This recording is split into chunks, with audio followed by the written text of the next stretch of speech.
Yo mga koy, so another project has been done for a local client and yes, meron tayong mga local clients na gumagamit ng Go High Level. And ito isi-share ko sa inyo is we just implemented Go High Level on their business. So hindi ko na i-detail kung ano yung company nila, basta meron tayong ginawang workflow for them, no. So ito yung nasa scope of services. So, in-screenshot ko lang kasi baka makita niyo yung ibang parts doon. So, the project is called CRM, Lead Gen, and Business Automation System. So, using Go High Level. And ito yung mga modules niya or yung mga project scopes natin. So, we have the module 1, which is Go High Level CRM Setup and Lead Pipeline Configuration. So, gagawa lang naman tayo dyan ng web form na magka-capture ng mga leads. Tapos, meron tayong pipeline stages, lead source tagging, contact data migration from Excel to Go High Level. So, sinama na rin natin dito. Tapos, meron tayong reporting dashboard. Next module is we have the automated lead nurturing and follow-up sequence. So, meron tayong workflows for that. So, that includes ongoing, warm, and dead lead sequences. So, meeting booking automation, client-provided template integration, and lead status auto-update. And number 3, or module number 3, ito yung pinaka-complicated dito sa project na to, yung QuickBooks integration and billing automation. So, it includes team leader hours input form. So, may form din.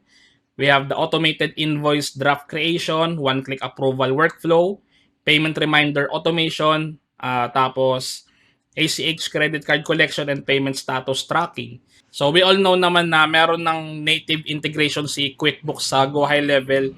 Kaya lang, itong part na to kasi hindi kaya nung native integration na yon.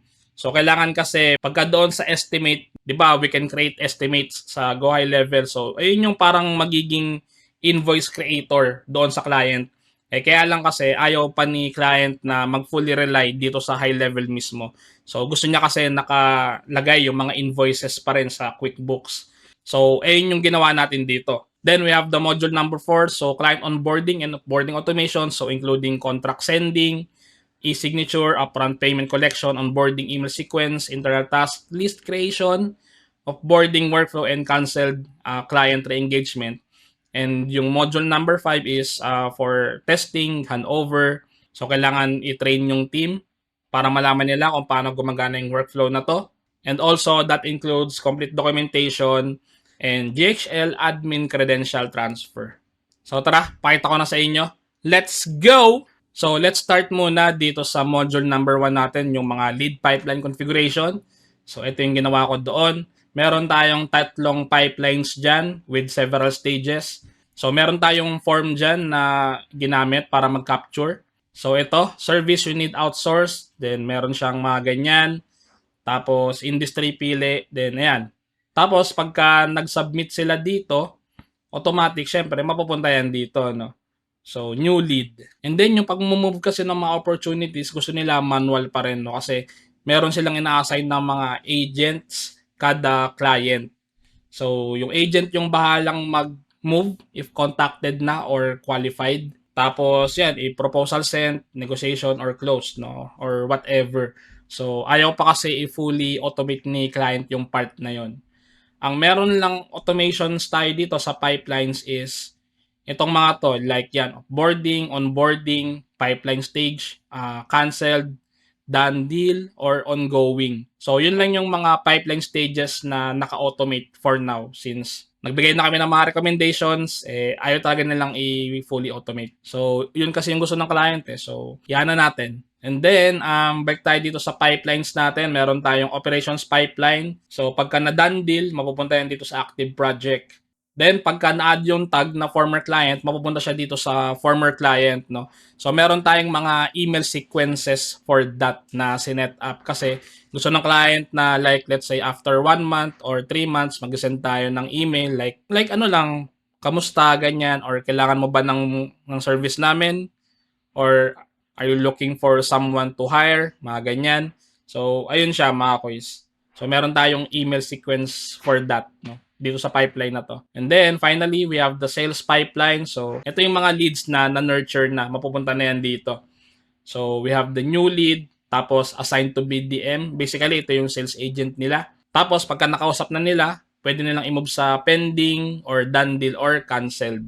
So, sila na yung magmo-move niyan, mga kuys. Tapos, meron tayong mga automations for that, no? Kung canceled, or ongoing, or pending. Pending dapat yon. Ayan. Hindi ko pala siya na-rename kasi pina-rename to ng client sa akin eh. So, check natin isa-isa. Yan, canceled, done deal, tapos ongoing. Ano yung ginagawa niya? So, ayan, mag-update lang naman to ng tag, no? Lead status to ongoing, ongoing lead. Tapos, done deal, ayan, update din. Ito yung trigger, in pipeline is sales pipeline, then pipeline stage is done deal. So, mag-add lang ng tag, then create opportunity, active project doon. Yung sa kanina. Tapos, ayan, canceled, so add tag, canceled lead. Ayan, mapupunta yan doon sa canceled na pipeline. So, okay, we are done with number 1 and 2. So, next tayo, as mentioned, ito yung pinakamahirap dun sa mga modules na to. So, itong QuickBooks integration and billing automation. So, as mentioned, ayaw kasi gamitin ni client yung invoicing feature ni high level. And gusto nila, doon pa rin sila sa QuickBooks mag-create ng invoice. Kumbaga, si high level lang is yung magiging trigger para mag-send ng invoice sa mga clients nila. So, paano ba yung ginawa natin dito? So, eto yon, hindi yan. Actually, pwede natin i-close to. Close nga natin to. Yan. Ayan. So, meron tayong tinatawag na estimates no sa high level. So, kung hindi pa kayo familiar doon, dito nyo siya makikita. Teka, punta tayo sa payments. Tapos, estimates. Ayan. Ayan, ito. Ayan yung mga estimates natin, no? So, itong estimates is sort of quotation siya. Parang ganon, no?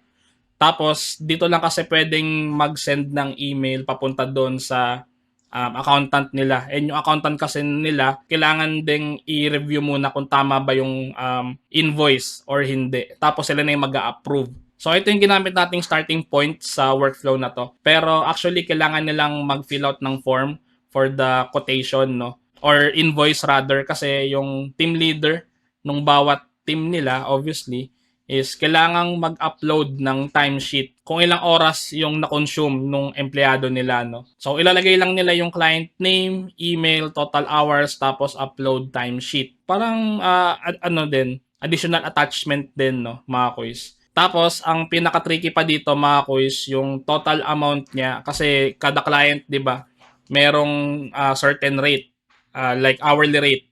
Tapos, hindi pwedeng makita ni TL yon.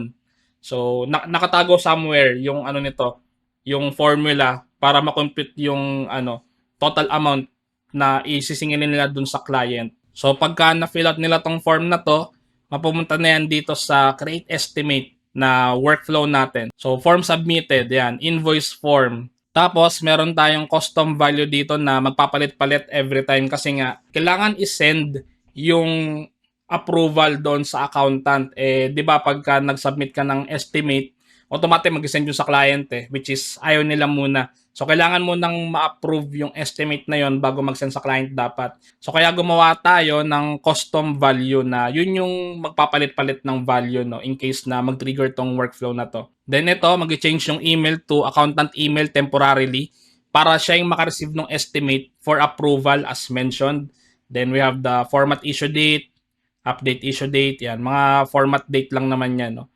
Tapos expiry date nung nung invoice. Then we have the math operation. So dito na mako-compute no yung amount nung isi-send sa client na invoice. So the formula is total number of hours times yung rate na nakalagay doon, mga kuys. Tapos it will update the contact field gaano doon sa rate. So para ma-save lang natin kasi kailangan nating i-save sa contact yung mga nakalagay doon sa estimate, mga kuys. So and then, gagamit tayo ng API. So, kasi wala pang built-in feature dito sa automations natin, yung pag-create ng estimate. Kaya gumamit muna tayo ng API. Ayan, meron tayong mga dyan, sinet, yan, mga URL, bearer token. Tapos, ito yung mga details ng estimate natin. So, tapos, pagka na-create na yan, mapupunta yan doon sa estimates, yung kaninang pinakita ko. Ayan, dito yan mapupunta, mga quiz. Tapos, ang status niyan is sent, accepted, or rejected. So, pag nag-run yung workflow na yon, ang magiging status niya is sent, obviously. Then, update tayo ng custom value. So, nag-set tayo ng custom value for invoice amount. And then, pagka naka-create na siya ng estimate, it will assign the amount doon sa estimate natin, which is ito. Yan. Tapos, mag-send na yan to accountant. Ayan. Invoice estimate. Tapos, meron tayong custom webhook response.id. Send. Ayan. Itong ano na to is galing yan sa webhook call natin nung gumawa tayo ng estimate. So, mag-send yan doon sa email. Ayan. Contact email. So, temporarily, pinalitan natin yung email ng contact to the accountant email para siya yung makareceive ng estimate for approval or invoice for approval. Tapos, pagka nag-send yung estimate doon sa accountant, ibabalik natin sa dati yung value nung email nung pina-contact na yan. Ayan. Custom values client backup email yun. Para bumalik sa dati, syempre.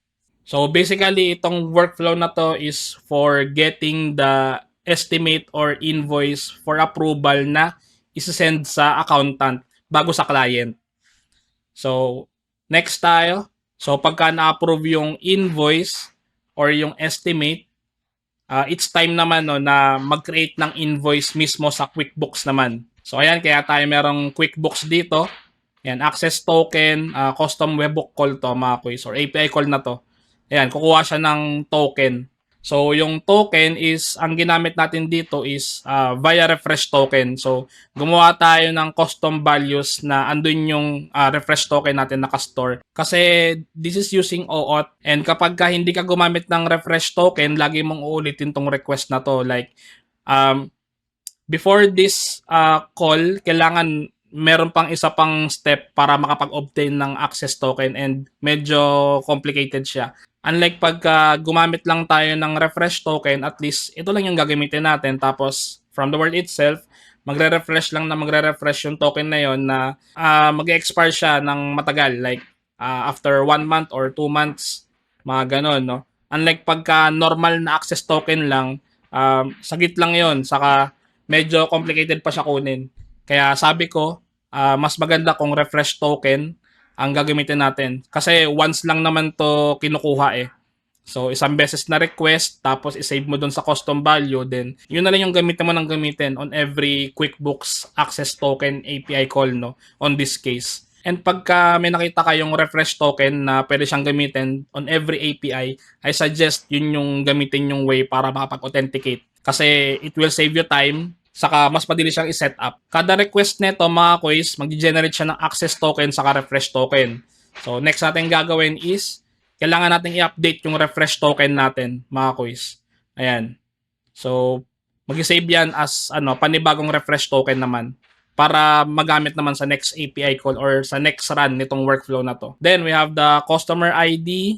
Kailangan nating i-search mga quiz yung customer ID niya doon sa QuickBooks. Ayan, puro QuickBooks na to eh. Kasi ito yung gagamitin natin pagka nag-generate na tayo ng invoice. Kasi yung mga invoice is associated with every customer, no? Pagka empty response daw, i-create niya yung customer, otherwise i-update niya. So, create, tapos update, then create invoice. Ayan. Custom values. Ayan, i-create siya ng invoice, no? So, kung ano yung amount na nandun sa estimate, yun yung i-create niya. And lahat ng details, ipupull niya lang dito. So, next, get invoice ID, which is we are going to save dito sa custom value natin, no? Which is invoice ID. So, temporarily lang naman yan, mga quiz. Tapos, itong array formatter pala is, so pagka kumuha ka kasi ng mga invoice ID sa QuickBooks for a particular customer, minsan madami yung binibigay or maraming invoices na binibigay or na naka-generate na doon sa customer na yon. And kailangan lang nating i-save is yung pinakaunang item. So kaya siya 0 no, mga quiz. So kung familiar kayo sa array, lagi siya nag-i-start doon sa 0. So let's say ang laman ng array nyo is nasa 5 items. So ang bilang nun is 0, 1, 2, 3, 4. So which is yung first one is 0 yung index niya. So kasi yun yung first item. So ayan, nakalagay naman dito, no? So search nyo na lang kung ano yung array, mga quiz. Medyo malalim na usapan kasi yun. Then we will update the custom value, which is ito yung QuickBooks ID natin. Tapos hintay siya ng interval, minute lang naman. Tapos send na natin yung invoice dun sa client. Ayan, no? May custom values, tapos invoice. Ayan, another API call na naman. So, as you can see, ang dami nating API calls sa QuickBooks. So, saka maganda talaga marunong kayo dito sa advanced integrations. Same lang din yan dito, no? So, ito kasi pagka walang nakuwang customer. So, syempre, kikreate nyo muna yung customer. Kasi hindi ka pwedeng mag-send ng invoice sa QuickBooks nang walang associated customer. So, that's why nag-create tayo dito ng customer sa step na to bago mag-create ng invoice. So, ito, pagka nakita niya daw yung customer or nahanap niya, let's say, i-skip niya tong part na to, syempre, kasi meron na nga customer, existing na nga eh. So, create invoice, get invoice ID. So, same steps lang naman, no? So, ayun, napaka-komplikado, no? Kasi, wala eh, yun ang gusto ng client. And besides, pagka marunong ka sa mga custom integrations, mga kuys, the possibilities are endless, ika nga. And sobrang flexible ng mga workflows na magagawa mo kung marunong ka sa integration. Then we have the module 4, ayan, client onboarding, offboarding, automation. Hindi ko kasi pwede ipakita yung mga templates namin, no? Saka yung workflows for that. Kasi confidential, sobra. So, hindi yan pwede, mga quiz. Pero yan, yung mga onboarding email sequence, nandun yan. Actually, ito yan eh. Ayan, email sequences, tapos opportunity, ganyan-ganyan. So, nandyan naman lahat yan. And pagka natapos na yun lahat, syempre, endorse mo na, no? So, make sure na babayaran kayo bago kayo mag-endorse. So, very, very interesting project, no? Local pa. So, kung akala nyo, puro foreign lang yung pwede nating maging client dito sa high level, mali, no? Meron ding mga local na naghahanap nito. And, good thing, marunong tayo sa integrations or advanced integrations kasi marami na raw silang nakausap na mga contractor or freelancer or agencies. Hindi daw kayang gawin itong QuickBooks na to. So, itong part na to is very, very crucial. And syempre, pagka very crucial or very critical yung magiging trabaho, syempre, pwede ka na magtaas ng presyo, no? Kasi ikaw lang yung makagawa nung gusto nilang gawin. Kaya sobrang laking advantage na marunong kayo sa mga advanced integrations, mga quiz. I suggest na laliman nyo pa yung knowledge nyo when it comes to advanced integrations, mga authentications, OAuth. 100% I guarantee you, mga quiz, malaki yung magiging advantage nyo pagka sobrang flexible kayo on doing your workflow automations kung saan kayo ilagay. So kung go high level, kung N8N, Make or Zapier in case na hindi go high level yung CRM ng client nyo, pwede kayong mag-jump sa ibang automation platforms. Ito kasi gusto ng client nasa isang platform lang, kaya pinili ko talaga dito sa go high level lahat ilagay. Kung tamad lang ako, sa N8N ko na nilagay ito pero hindi. Hindi tayo ganun. So, ayun. And that's it for this video. So, kung nakatulong sa'yo itong video na to, like and subscribe ka naman. And kung gusto mo pa matuto ng AI automation, Claude, high level, you can join our Tara AI Community Plus. So, bukod dun sa modules, meron tayong community, meron tayong support via daily Zoom mga kuys araw-araw, which you can ask questions or mag-chat ka doon sa group chat natin where you can ask questions din, no? So, 24/7 bukas yung Zoom natin, pasok ka na lang. Pero ako, usually, nakatambay lang ako doon 7 o'clock to 3 p.m. Monday to Friday. So, may mga tao dyan sa gabi, pasok ka na lang kung trip mo, no? So, kasi hindi naman lahat kaya mag-self-study and gusto may mapagtatanungan. Pero kung ikaw yung tao na yon, edi pasok ka doon sa community namin, no? Pero syempre, kung kaya mo naman mag-self-study, edi goods lang, no?